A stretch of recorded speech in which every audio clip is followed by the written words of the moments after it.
India glitz ரசிகர்களே வணக்கம். டிராஃபிக்கில் இருக்கீங்களா, இல்லை வீட்டில் இருக்கீங்களா? டிராஃபிக் அப்படின்னு சொன்னதுமே டக்குன்னு ஒரு ஸ்பார்க் வரும்ல உங்களுக்கு. எஸ், மலையாளத்தில் டிராஃபிக்னு ஒரு படம் பார்த்துருப்பீங்க. அது தமிழில் என்ன பேரில் வந்திருக்கு அப்படின்னா டெரிஃபிக்காக வந்திருக்கு, சென்னையில் ஒரு நாள். அந்த படம் இப்போ லேட்டஸ்ட்டாக நான் பார்த்த படம். வித்தியாசமான படம். டபுள் ஹீரோ சப்ஜெக்ட்லாம் பார்க்கலன்னு ரொம்ப வருத்தப்பட்டிருப்பீங்க. இந்த படமும் டபுள் ஹீரோ சப்ஜெக்ட். உடனே நீங்கள் யோசிக்கிறீங்கல்ல, சரத்குமார், சேரன், பிரசன்னா 3 ஹீரோ ஆச்சு அப்படின்லாம் யோசிக்கிறீங்கல்ல. நான் அதை சொல்லவே இல்லை. ஸ்டோரி, ஸ்க்ரீன் பிளே இருக்குது பாருங்கள், அது 2 தான் படத்துக்கு ஹீரோ. அதை தான் டபுள் ஹீரோ சப்ஜெக்ட்னு சொன்னேன். ரொம்ப ரொம்ப வித்தியாசமாக எடுக்கப்பட்ட படம். நிறைய பேர் சொல்லுவாங்க வித்தியாசமான படம்னு. இந்த படத்தையே டெஃபினட்டாகவே வித்தியாசமாக எடுத்திருக்காங்க. என்ன மாதிரி தீம் அப்படின்னா, நீங்கள் ரியல் லைஃப்பில் அனுபவிக்கக்கூடிய ஒரு விஷயம் வந்து எல்லா டைப்லையும் இருக்குது. நீங்கள் டிராஃபிக்கில் போயிட்டு சிக்னலில் வெயிட் பண்ணுறீங்க, திடீர்னு ஒரு மந்திரி வரார் அப்படின்னோடனே கிட்டத்தட்ட நீங்கள் வந்து அன்றைக்கி லீவ் போட வேண்டியிருக்கும். ஒரு 4 ஹவர் அங்கேயே நின்றுருப்பீங்க, யாரோ ஒரு மந்திரி போகிறாருன்னு சொல்லிட்டு. சம்டைம்ஸ் மேலே ஃப்ளைட்டு போச்சு எல்லாம் கூட கீழே டிராஃபிக்கை நிறுத்திடுவாங்க. அதனால் இல்லை ஃப்ளைட்டை நிறுத்திடுவாங்க, இங்கே வந்து மந்திரி போகிறாருன்னு சொல்லிட்டு. ஸோ இந்த மாதிரிலாம் இடைஞ்சல்கள் இருக்கிறச்சே டக்குன்னு ஒரு பேஷண்ட்டு, இந்த பேஷண்ட்டை பார்க்க போகணும், இல்லை இந்த பேஷண்ட்டை அட்மிட் பண்ணணும், எமர்ஜென்சி அப்படின்னா இந்த டிராஃபிக்கில் முடியுமா? இது நடக்கிற காரியமா? சான்ஸே இல்லை. ஆம்புலன்ஸு அப்படின்னு எழுதி ஒரு வண்டி வேன்னு வந்தால் தான் வழி ரூட்டு கிளியர் பண்ணுவோம், இல்லைன்னா முடியாது அப்படின்லாம் நீங்கள் நினச்சின்னு இருக்கும்போது வித்தியாசமான ஒரு சப்ஜெக்டை கொண்டு வந்து சென்னையில் ஒரு நாள் அப்படின்னு கொடுத்துருக்காங்க. ரொம்ப ரொம்ப ஜாலியான ஒரு விஷயம் என்னென்னா, நிறையா இடத்துல அந்த டயத்தில் என்னென்ன விஷயங்கள் நடக்குது, ஒவ்வொரு ஃபேமிலி, ஒவ்வொரு மெம்பர், ஒவ்வொருத்தரும் ஒவ்வொரு விஷயத்தில் இன்வால்வ்டாக இருக்காங்க ஒரு பர்டிகுலர் டேயில். ஆனால் ஒரு பர்டிகுலர் டயத்தில் எல்லாருமே லிங்க் ஆக வேண்டிய ஒரு விஷயம் நடந்ததுன்னா எல்லாருக்கும் அதில் ஏதோ ஒரு லிங்க் இருக்குது நடக்கிற ஒரு விஷயத்தில். கிட்டத்தட்ட உங்களுக்கு டக்குன்னு வானம், எங்கேயும் எப்போதும், இந்த மாதிரி படம்லாம் கூட இந்த டைப் தானே அப்படின்னு நீங்கள் பேபல் அப்படின்னு இங்கிலீஷ்லலாம் சொல்லுவீங்கல்ல. இல்லை அதெல்லாம் வேறு. இது வந்து நம்ம தமிழ் கல்ச்சருக்கு அழகாக சூட் ஆகிற மாதிரி ரொம்ப பிரமாதமாக எடுத்திருக்காங்க. ஸோ இது வந்து உங்களுக்கு வந்து நிறைய விஷயங்கள் எப்படி சொல்கிறது. ஃபார் எக்ஸாம்பிள், ஒரு டீ கடையில் வந்து உங்கள் பைக் அப்படி பார்க் பண்ணிட்டு டீ சாப்பிட்டே இருக்கீங்க. இந்த டீயை முடிக்கிற சமயத்துக்கு கொஞ்சம் அப்படி பார்க்குறீங்க, ஒரு தூரம் சிக்னல் வந்து க்ரீன்லேருந்து திருப்பி ரெட்டுக்கு வரப்போகுது. ஸோ இப்போ வந்து உங்களுக்கு மைண்டில் ஒரு டயலமா, இந்த டீயை முடிச்சுட்டு ரிலாக்ஸ்டாக அடுத்த சிக்னல் வரைக்கும் வெயிட் பண்ணிட்டு போகலாமா, இல்லை எதுக்கு இந்த சிக்னல் எப்படியுமே கொஞ்சம் இருக்கும் போல இருக்கு, கொஞ்சம் நாளைக்கு 1.5 நிமிஷம் அதுக்குள்ளே போயிடலாம் போல இருக்குது அப்படின்னு நினச்சி அந்த டீயை விட்டுட்டு பைக் எடுத்து அந்த சிக்னல் அப்படி தாண்டிட்டிங்கன்னா அது பெரிய சாதனையாக இல்லாட்டா கூட இல்லை, நம்ம நினச்சோம் சாதிச்சிட்டோம் அப்படின்ற ஒரு சின்ன திருப்தி ஒன்று மைண்டில் வருது பார்த்தீங்களா. அந்த மாதிரி ஒரு பேஸ் தான் இந்த படத்துக்கு. ஸோ இதில் நிறைய பாசிட்டிவான மெசேஜஸ் இருக்குல்ல. இப்போது சப்ஜெக்ட்டுக்கே வரேன். இப்போ ரியல் லைஃப் இன்சிடென்ட் ஒன்று நடந்தது. ஹிதேந்திரன் அப்படின்னு ஒரு பையனுடைய உறுப்புகளில் அதை வந்து அவருடைய டெத்தில் இன்னொருத்தருக்கு யாருக்கு ரொம்ப தேவையோ அந்த உறுப்புகளை டிரான்ஸ்ஃபர் பண்ணாங்க இல்லை. அது வந்து ஆர்கன் டொனேஷன். இப்போ வந்து ஆர்கனை வந்து ஐஸில் வச்சு ஜாகிரதையாக எடுத்துன்னு போகிறாங்க. ஆர்கனை ஐஸ் பண்ணுறது, ஆர்கனை ஐஸில் வைக்கிறத விட கரெக்டாக ஆர்கனைஸ் பண்ணுறது அப்படின்னு ஒன்று இருக்குல்ல. ஸோ இப்போ இந்த டிராஃபிக்கில், நம்ம ஊர் டிராஃபிக்கில் இது சாத்தியமாக இருக்கிற டைமு 1.5 மணி நேரம் இல்லை 2 மணி நேரம். இங்கே ஒரு பேஷண்ட்டு பிரெயின் டெட். இந்த ஆர்கன்ஸை இங்கேருந்து குளோபல் ஹாஸ்பிட்டல் சென்னையிலேருந்து வெள்ளூருக்கு எடுத்துகிட்டு போகணும். கிட்டத்தட்ட 1.5 மணி நேரத்துக்குள்ளே அந்த ரூட்டில் போய் ஆகணும். 100+ ஸ்பீடில் போய் ஆகணும். இது நடக்கிற காரியமா? இதெல்லாம் சான்ஸே இல்லை. இதுதான் முதல் ரியாக்ஷன் நம்ம ஊரில். ஸோ அதே டைப்பில் தான் கமிஷனராக வர, டிராஃபிக் கமிஷனராக வர சரத்குமாரும் அதே ஒரு கன்க்ளூஷனுக்கு தான் போகிறார். சார் அதெல்லாம் பாசிபிளே இல்லை சார் அப்படின்னு. அதுக்கப்புறம் ஒரு டாக்டர் ஒரு இன்ட்ரெஸ்டிங்காக ஒன்று சொல்கிறார். ஒரு டாக்டர் சொல்கிறார், இல்லை ட்ரை பண்ணி பாருங்களேன், இப்போ முடியாதுன்னு சொல்லிட்டீங்கன்னா இது ஒரு நார்மல் நாளாகவே போயிடும். பட் 1.5 மணி நேரத்தில் ஆர்கன் எடுத்துட்டு இன்னொருத்தருக்கு தேவை, ஒரு பெண்ணுக்கு தேவை, இந்த ஆர்கனை பொறுத்திட்டு அவளுக்கு லைஃப். ஸோ அதை பண்ணிட முடியுன்றீங்களா? 1.5 மணி நேரத்துலையா? டிராஃபிக்கை முடியுமா? எந்த போலீஸ் முன்னுருவர் இந்த மிஷன் எடுத்துக்கிறதுக்கு? இதை டிராஃபிக்கை கண்ட்ரோல் பண்ண முடியுமா அப்படின்னு யோசிக்கும்போது, சரி எடுத்துக்கிறேன் இந்த சேலஞ்சை அப்படின்னு எடுத்துக்கிறார் பார்த்தீங்களா. அங்கே தான் படத்துடைய வித்தியாசம் அண்ட் அந்த பாசிட்டிவ் ஸ்பிரிட். ஸோ இதில் இன்னொரு முக்கியமான விஷயம், யாரெல்லாம் அந்த படத்தில் இன்வால்வ் ஆகினா அந்த கேரக்டர்ஸோ, அந்த கேரக்டர்ஸ் எல்லாருக்கும் ஒரு குற்ற உணர்வு ஒன்று இருக்குது. ஏற்கனவே ஏதோ ஒரு தப்பு பண்ணிட்டோமே, நம்ம வீட்டை நெக்லெக்ட் பண்ணிட்டோமே, தேவையில்லாத ஒரு இடத்துல லஞ்சம் வாங்கிட்டோமேனு ஒரு போலீஸ்காரர், அந்த கேரக்டர் சேரன். பிரகாஷ் ராஜ் ஒரு ஆக்டராக வர்றாரு. அவர் வந்து ஆக்டிங் ப்ரொஃபஷன்லேயே மும்முரமாக இருக்கும். நம்ம பொண்ணை வந்து கவனிக்கிறதுக்கு, அவள் பர்த்டே, அவளுக்கு என்ன உடம்புன்றது கவனிக்கிறதுக்கு கூட நமக்கு டைம் இல்லையே அப்படின்ற ஒரு குற்ற உணர்வு. இதெல்லாம் இம்பாசிபிள், சான்ஸே இல்லைன்னு சொல்லிட்டு முடியும்னு நினைக்கிறீங்களா அப்படின்னு திடீர்னு கமிஷனருக்குள்ளேயே ஒரு மைண்டு போராட்டம், அவர் மாறுறது. ஒவ்வொருத்தருக்கும் உள்ளுக்குள்ளே ஒரு குற்ற உணர்வு. ஸோ உங்கள் மனசில் ஒரு கில்ட் இருக்கும்போது இதை ஒன்று நீங்கள் பாவ மன்னிப்பாக போய் சொல்லணும், இல்லை ஒரு ஃப்ரெண்டுக்கிட்ட சொல்லணும். இதுக்கு ஏதாவது பரிகாரம் என்ன பண்ணலாம் அப்படின்றச்சே எல்லாருக்கும் முடிகிற மாதிரி ஒரு வாய்ப்பு ஒன்று வருது. இது இன்னொருத்தருக்கு ஒரு ஹெல்ப் பண்ணும்போது இந்த பிரச்சனை சின்னதாக தெரியும், அந்த பிரச்சனை பெருசு, அதையும் சாதிச்சிட்டோம்னா சொல்யூஷன் ரொம்ப ரொம்ப பெருசு அப்படின்றது மைண்டில் வருது பாருங்கள். ஸோ அந்த கான்டெக்ஸ்டில் ஒரு பிரமாதமான ஒரு மெசேஜை கொடுத்துருக்காங்க. இதில் பல மெசேஜ்கள் இருக்குது. நீங்கள் முடியாது அப்படின்னு ஒரு விஷயத்தை சொல்லும்போது ஏன் முடியாது, ட்ரை பண்ணி பார்க்கலாம் அப்படின்னு எக்ஸ்ட்ரா எஃபர்ட் எடுக்கிறதுக்கு இது ஒரு சூப்பரான ஒரு மெசேஜ். ஆர்கன் டிரான்ஸ்பிளான்ட், இன்னொரு உயிரை காப்பாற்றணும். ஸோ ஒருத்தர் பிரெயின் டெட்டுனா கூட கஷ்டப்பட்டு அந்த வேதனையிலும் பேரண்ட்ஸ் ஒத்துக்கிறாங்க, ஓகே பரவாயில்ல, இன்னொருத்தருக்கு உயிர் வரப்போகுது என் பையனுடைய உறுப்புனால, ஓகே கோ ஹெட் அப்படின்னு அந்த டெசிஷன் எடுக்கிறது எவ்வளோ கஷ்டமான விஷயம். ஸோ பேரண்ட்ஸ் அந்த விதத்துக்கு பாசிட்டிவாக அந்த விதத்தில் தயார் பண்ணுறாங்க. அது ஒரு பக்கம். இன்னொன்று, இப்போ காப்பாற்றப்பட போகிற உயிர் ஒரே ஒரு உயிர் தான், ஏதோ ஒரு பொண்ணோட உயிர். பட் அந்த பொண்ணோட உயிரை காப்பாற்றணும்னு சொல்லிட்டு கம்ப்ளீட்டாக சென்னை டு வெள்ளூர் எல்லாருமே போராடுறாங்க. எல்லாரும் உயிரை கொடுத்து ஒரு உயிரை காப்பாற்றுறதுக்கு போராடுது அப்படின்றது கொஞ்சம் வித்தியாசமான திங்கிங். ஸோ இந்த படத்துடைய மேக்கிங்கில் ரொம்ப கஷ்டமான விஷயம் ரோட் சைடில் ஒரு ஷூட்டிங் எடுக்கிறதுனா என்னென்னலாம் பர்மிஷன் வாங்கணும், அதுக்கப்புறம் அது எப்படி சீக்கிரம் முடியுது, க்ரௌடு வாட்ச் பண்ணும்போது கொஞ்சம் செயற்கையாக இருக்கும்.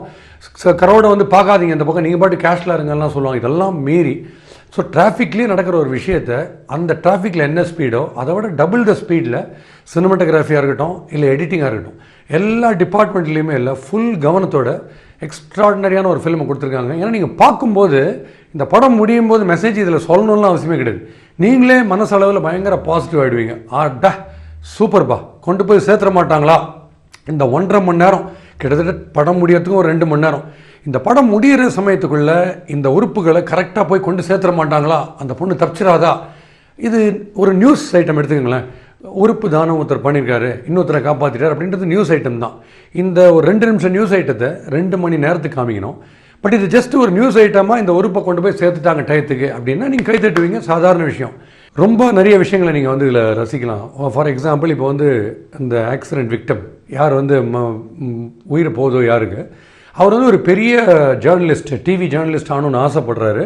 யார் அவர் இன்டர்வியூ பண்ணணும்னு நினைக்கிறாரோ அவருடைய பொண்ணுக்கே அவருடைய உறுப்புகளை தானம் பண்ண வேண்டிய ஒரு சுச்சுவேஷன் வருது. மொபைல் ஃபோன்லேயே அந்த ரிஹர்சலை பண்ணி பார்க்குறாரு. நம்ம டிவியில் அந்த இன்டர்வியூ எப்படி பண்ண போகிறோன்ற அந்த ரிஹர்சலை அப்பா அம்மாவுக்கு பண்ணி காட்டும்போது அது ரெக்கார்ட் ஆகிருக்கு. அதுக்கப்புறம் அவருடைய லைஃப் டேஞ்சர் ஆகும்போது அந்த உறுப்பு யாருக்கு தேவையோ அந்த ஃபேமிலியிலேருந்து ஒரு ஃபோன் வருது. அந்த ஃபோன் வரும்போது இந்த வீட்டில் இந்த வீடியோ பார்த்துட்டு இருக்காங்க, பையன் நடித்த வீடியோ. அந்த சமயத்தில் இந்த ஃபோன் வருது. அந்த ரெண்டுத்தையும் பார்க்கும்போது அவங்களுக்கு பையன் தான் முக்கியம்னு சொல்லிட்டு அந்த ஃபோனை கட் பண்ணுறாங்க 2-3 தடவை. ஆனால் அந்த எண்டில் அந்த ஃபோன் தான் அவங்களுக்கு லைஃபே. அந்த ஃபோனை இவங்க எடுத்து இவங்க ஒத்துக்கணும் உறுப்பு தானத்துக்கு. அந்த சுச்சுவேஷன் ரொம்ப ப்ரில்லியண்ட்டாக ஹேண்டில் பண்ணிருக்காரு டேரக்டர். அப்புறம் ஒன்று நீங்கள் எல்லாம் சொல்லுவீங்களே, என்னங்க நீங்கள் ஆச்சரியமாக இந்த படத்தை உள்நாய் பாராட்டுறீங்க, ஏதாவது ஒன்று யோசிப்பீங்களே புதுசானா. நான் படம் பார்க்கும்போதே நிறையா ஆக்டர்ஸ் டேரக்டர்ஸ்லாம் என் கூட பார்த்தாங்க இந்த படம். அப்போது நான் என்ன சொல்கிறேங்கிறத அப்படியே கொஞ்சம் ஆர்வமாகலாம் பார்த்துருந்தாங்க. டக்குன்னு ரீரெக்கார்டிங்லாம் வரும்போதெல்லாம் சொல்லினேன், அப்படியே டைட்டானிக்கில் செலின் டியான் அந்த மியூசிக் என் காதுக்கு கொஞ்சம் கேட்டுனே இருந்தது. அதை தவிர்க்க முடியாது, அதை நான் உங்களுக்கு சொல்லிடுறேன். இன்னொரு விஷயம், இப்போ குறுகிய சந்துக்குள்ளே இன்னொரு 20 நிமிஷம் தான் டைம் இருக்குது, அதுக்குள்ளே இந்த கார் போயாகணும். கூட்டத்தெல்லாம் அப்புறப்படுத்தியாச்சு, ஸ்பேஸ் கிரியேட் பண்ணியாச்சுன்றது ரசிகர் மன்றத்தில் இருக்கிறவங்க, நடிகர் சூர்யாவுடைய ரசிகர் மன்றத்தில் இருக்கிறவங்களுக்கு அவரே அட்வைஸ் பண்ணுறாரு. ரசிகர் மன்றம்லாம் முக்கியம்தான், பட் நோபல் காஸ் ஒரு உயிரை காப்பாற்றணும்லாம் வரும்போது அதுக்கு தான் நீங்கள் முக்கியத்துவம் கொடுக்கணும். ஸோ அதுக்கு வழி விடுங்கன்னு அவர் சொல்கிறத கேட்டு வழி விடுறாங்க பாருங்கள். அந்த சமயத்தில் எனக்கு என்ன தோணுச்சுன்னா, அந்த குறுகிய சந்தில் காரு அப்படிலாம் போகும்போது அதுக்கு பதில் மோட்டர் சைக்கிள்லேயே அவங்க ரசிகரே யாராவது ஒருத்தர் மோட்டர் சைக்கிளில் அந்த உறுப்பு அந்த பாக்ஸில் சேஃப் கார்டாக இருக்குது, அதையும் எடுத்துன்னு போகக்கூடாது. ஒரு குறுகிய சந்தில் மோட்டர் சைக்கிளில் போகிறது இன்னும் குவிக்கர். உடனே நீங்கள் யோசிக்கிறீங்கல்ல, பேசாமல் குளோபல் ஹாஸ்பிட்டல்ஸ்லேருந்து வெள்ளூருக்கே டோட்டலாக மோட்டர் சைக்கிள்லேயே போயிருக்கலாமே அப்படின்னு நீங்கள் யோசிக்கிறீங்கல்ல. நீங்கள் நக்கல் அடிக்கிறது புரியுது எனக்கு. அதுக்கப்புறம் ஒருத்தர் கேட்டேன், சொன்னேன், இல்லை சார் அது சேஃப்டி இருக்கு இல்லையா, காருக்குள்ளே தான் வச்சுக்கணும். ரைட் சார், சேஃப்டி தான் ரைட்டு. இப்போ டைம் ஃபேக்டர், டைம் தான் முக்கியம், 20 நிமிஷத்துக்குள்ளே அது போய் தான் ஆகணும் அப்படின்றச்சு கார் கொஞ்சம் ஸ்டக்கப் ஆகிறதுக்கு சான்ஸ் இருக்குது. இதே ஆட்டோவில் போயிருந்தீங்க 1 hour பிஃபோர் டைம் வந்துட்டீங்க சார் அப்படின்னு சொல்லியிருப்பாங்க ஆட்டோ. ஏன் அவங்க பூந்து பில்டிங் உள்ளெல்லாம் போவாங்கல்ல. ஸோ அது மாதிரி அந்த மாதிரி ஒரு கேள்வி என் மனசுக்குள்ளே வந்தது. ஆரம்பத்தில் ஒரு 10-15 நிமிஷம் இப்போ தெரியுது ஒவ்வொரு இடத்துல நடக்கிற ஒவ்வொரு விஷயம். இப்போ ஸ்டாண்டர்டாக இப்போ நிறைய படங்கள் என்னென்னா டக்குன்னு டிஜிட்டலில் கீழே போட்டுடுறாங்க. மண்டே 6th September 7:56 AM கிரிக் கிரிக் கிரிக் கிரிக் என்னுடைய கடிகாரம் அடியுது. டக்குன்னு 30 நிமிடத்திற்கு முன்னால் கௌதம் மேனன் நக்கலா சிரிச்சின்னு பார்த்துன்னு வேறு நீங்கள் நான் சொல்கிறது, ஹேய் நம்ம படுற மேட்ருக்கு வராம்பா பையன் அப்படின்ட்டு 15 நிமிடத்திற்கு முன்னால் 10 நிமிடத்திற்கு முன்னால் ஒவ்வொரு இடத்துல நடக்கிற ஒரு விஷயம் இருக்கு பாருங்கள். இது இப்போது கம்பல்சரி ஆகிடுச்சு எல்லா படத்துலையும். அதனால் இதை கொஞ்சம் நம்ம தவிர்த்து இது இன்னும் பெட்டராக எப்படி விஷுவலாக சொல்ல முடியுன்றது நம்ம யோசித்து இன்னும் கொஞ்சம் வேறு மாதிரி டிஃப்ரெண்ட்டாக ப்ரெசென்ட் பண்ணால் நல்லாயிருக்கும். ஸோ இப்போ அந்த முதல்ல 5-6 குடும்பங்களை காமிக்கும்போது இதில் எல்லாருமே தெரிஞ்ச முகமாக இருந்துட்டால், நான் மறுபடியும் சொல்கிறது, தெரிஞ்ச முகம் ஈஸியாக ஐடென்டிஃபை பண்ண முடியும்னா நம்ம கதையை ஈஸியாக ஃபாலோ பண்ணலாம். இதில் வர ஹீரோ, அவருடைய ஃப்ரெண்டு, கேர்ள் ஃப்ரெண்டு, இந்த கேரக்டர்லாம் நமக்கு வந்து ரொம்ப பரிச்சயம் இல்லாத ஒரு கேரக்டர். முகம் வந்து ரொம்ப தெரிஞ்ச முகம் இல்லாதனால டக்குன்னு பிளேஸ் பண்ண முடியல. யாரோட ஃப்ரெண்டு, யாருக்கு ஆக்சிடென்ட் ஆச்சு, ஹெல்மெட்டை வேறு போட்டுன்னு இருக்காரு, இவருடைய கேர்ள் ஃப்ரெண்ட் யார், இவங்க ஒய்ஃப் யார் அப்படின்லாம் நிறைய கேள்விகள் டக்குன்னு நம்மளால் தெரிஞ்சிக்க முடியல. இது யாராக இருக்கும், அடையாளம் கண்டுபிடிக்கிறது கஷ்டமாக இருக்குது.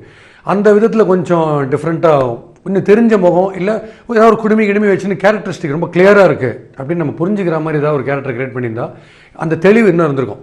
அஃப்கோர்ஸ் முதல்ல பாட்டெல்லாம் வருது, 1-2 பாட்டு அலோடு, ஒன்றும் தப்பு கிடையாது. ஏன்னா படத்தில் வந்து கம்ப்ளீட்டாகவே ஸ்டோரியில் போனீங்கன்னா அப்புறம் நியூஸ் மாதிரி ஆகிடும். முதல்ல ஒரு பாட்டு வருது, ப்ளஸ் இந்த டாக்டர் அப்புறம் இந்த போலீஸ் இவங்கெல்லாம் உரையாடல் இருக்குது பாருங்கள். அதாவது இது சாத்தியமா, 1.5 மணி நேரத்தில் 2 மணி நேரத்தில் கொண்டு சேர்த்துட முடியுமா இந்த ஆர்கனை அந்த ஹாஸ்பிட்டலில் அப்படின்னு ஒவ்வொருத்தரும் இந்த டிஸ்கஸ் பண்ணிட்டே இருக்காங்க பாருங்கள் ஃபோனில். சார் என்ன நீங்கள் பேசுகிறீங்க, I don't think it is possible அப்படின்லாம் பேசும்போது எனக்கு என்னென்னா அவங்க பேச்சை குறைச்சிட்டு சீக்கிரம் ஆரம்பிச்சிடலாமே ட்ராவலை. ரொம்ப நாள் பேசினே இருந்தாங்கன்னா அப்புறம் யார் கோமா இருக்காங்களோ அவங்களே எழுந்து சீக்கிரம் எடுத்துன்னு போய் என்னுடைய லங்ஸு, லிவர், கிட்னிலாம் எவ்வளோ நேரம் பேசினே இருப்பீங்க, அங்கே ஒரு பேஷண்ட் வெயிட் பண்ணிருந்துங்க என்னுடைய கிட்னியில், லங்ஸுக்கெலாம், நீங்கள் பாட்டிங்கன்னா பேசினே இருக்கீங்க அப்படின்னு சொன்னதுக்கு இன்னொருத்தர் சினிமா பர்சனாலிட்டி ஒருத்தர் சொன்னார், இல்லை சார் அந்த ஆர்கனை எடுத்ததுக்கு அப்புறம் கரெக்டாக 2-2.5 ஹவருக்குள்ளே போகணுமே தவிர இந்த பேசுகிற டைம்லாம் அலோடு சார் அப்படின்னு ஒருத்தர் சொன்னார். ரைட்டு, பேசுகிற டைமில் அலோடு தான், பட் எங்களுக்கு ஆஸ் அ ஃபிலிம் கோவர் ஒரு ஃபிலிமை பார்க்கும்போது சீக்கிரம் டக்குன்னு விஷயம் வந்தால் நல்லாயிருக்கும். ஏன்னா கம்ப்ளீட்டாக ஊர் கதையெல்லாம் பேசிகிட்டு இருக்காங்களோ அப்படின்ற ஒரு சின்ன எண்ணம் வந்தது. இது வந்து பீப்புளுக்கு மெசேஜ் அப்படின்னு சொன்னீங்கன்னா நல்லா இருக்காது. ஒரு இன்சிடெண்ட்டை காமிங்க, அந்த இன்சிடெண்ட்டில் பப்ளிக் ஆட்டோமேட்டிக்காக இன்வால்வ் ஆகிடுவாங்க. இந்த உறுப்புகள்லாம் எப்போ போய் சேருமோ, அந்த உயிர் எப்போ பிழைக்குமோ அப்படிங்கிற மாதிரி நம்ம ஒரு பதட்டம் ஏற்படுத்திருக்காங்க பாருங்கள். அந்த ஒரு மெசேஜே போகிறோம். நாளைக்கு நம்ம டிராஃபிக்கில் இருக்கும்போது ஒரு ஆம்புலன்ஸ் சவுண்டு கேட்டால் ஆட்டோமேட்டிக்காக நாமளே வழி விடும். இல்லை நமக்கு ஒரு பிரச்சனைன்னு ஆட்டோமேட்டிக்காக ஒரு வழி கிரியேட் ஆகும் அப்படின்ற ஒரு பாசிட்டிவான ஒரு நம்பிக்கை அந்த படத்தில் வருது. இண்டிவிஜுவலாக எல்லாருமே இப்போது எனக்கு எங்கெங்கே ரெஃபரன்ஸ் வந்துன்னா, இப்போ சரத்குமார் வந்து கமிஷனர் ஆஃபீஸில் கண்ட்ரோல் ரூமில் பேசுறது, இன்ஸ்ட்ரக்ஷன் கொடுக்குறதெல்லாம் பார்க்கும்போது உன்னை போல் ஒருவன் படத்தில் மோகன்லால் பேசுகிற மாதிரியே எனக்கு ஒரு ஃபீல் வந்தது. அண்டு ஒரு பேஷண்ட்டு பிழைக்கணும், தன்னுடைய பொண்ணாக இருந்தால் கூட ராதிகா இமோட் பண்ணுற விதம், அது அவங்களுக்கு cup of tea just like that வருது இமோட் பண்ணுறது. அவங்க பண்ணும்போதெல்லாம் பவித்ரா படத்தில் அஜித் வந்து பேஷண்ட்டாக படுத்துன்னு இருக்கும்போது அவங்க ரொம்ப ஏங்குவாங்க, அவர் எப்படியாவது பிழைக்கணும்னு சொல்லிட்டு. ஸோ அது மைண்டில் வந்தது. இப்படி பிரகாஷ் ராஜ் வந்து ஒரு ஆக்டராக வந்து பயங்கர பந்தாவாக நடிக்கிறார் பாருங்கள். அப்போ வெள்ளித்திரை படத்தில் அவர் பண்ண ரோல் ஞாபகம் வந்தது. ரெஃபரன்ஸ் எல்லாம் வந்தால் கூட ஒரு கதையாக பார்க்கும்போது ரொம்ப புதுமை நிறைய தெரிஞ்சுது. பிரகாஷ் ராஜ் ஐ திங்க் இன்னும் கொஞ்சம் நேச்சுரலாக கண்டிப்பாக அவரால் நடிக்க முடியும். பட் இதில் வந்து ஒரு நடிகருங்கிறதுனால அப்படி செயற்கைத்தனமாக நடித்தாரா இல்லை அப்படி தான் நடிப்பேன் அப்படின்னு நடித்தாரா அப்படிங்கிறது எனக்கு தெரியல.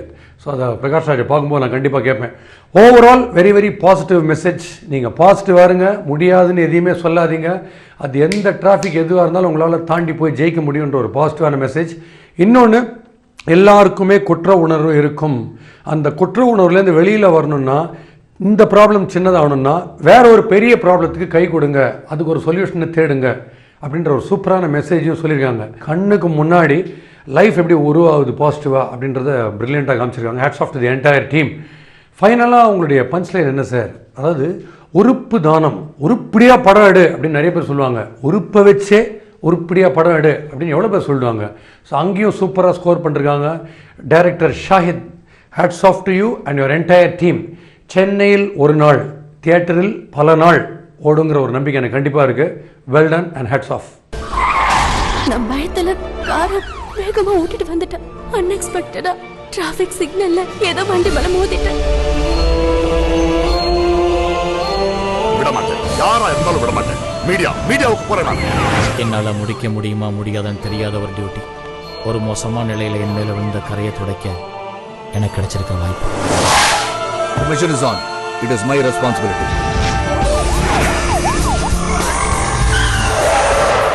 உன்னை உயிரை விட உன் பிரச்சனை ஒன்று பெருசு. I want my daughter.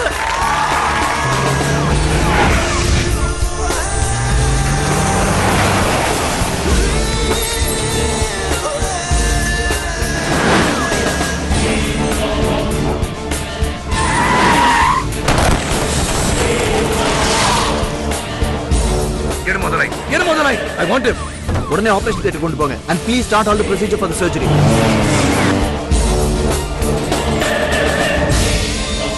Which means the vision is on. We are just 30 minutes away from success.